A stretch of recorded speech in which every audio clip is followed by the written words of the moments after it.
for today's video ay samahan nyo nga ako gumawa ng wispy. Itong si client ay may kasama siya. Bale, dalawa sila. Yung kasama niya ay ginagawa ni Lash Artist JM. Parehas nga pala sila ng style na ipapagawa. Sila client ay pupunta ng Boracay. Kaya pala bongga ang ipapagawa. Sana all ka na lang talaga. Sa mga oras na nga nito ay binabanlawan ko na si client. Napansin ko nga dito, habang binabanlawan ko nga si client ay pumipikit-pikit siya or gumagalaw ang kanyang kilay. Alam ko yung mga ganitong galawan. Kapag si client pumipikit, kapag binabanlawan mo, dalawa lang ibig sabihin yan. Una, hindi siya sanay. Pangalawa, nakikiliti yan. Kaya ang ginagawa ko, dinadahan-dahan ko. Sa part na nga nito, ay naglalagay na ako ng small tape sa baba ng mata ni client. After nyan, ay maglalagay na ako ng hydrogel patch.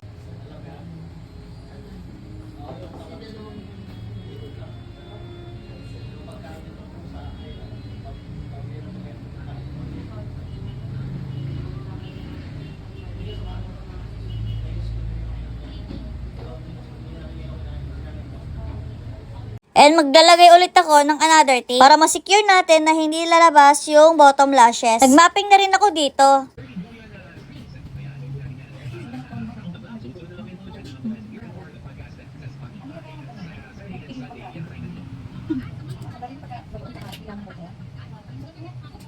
Nagugutom sa atin.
Yung ano yan.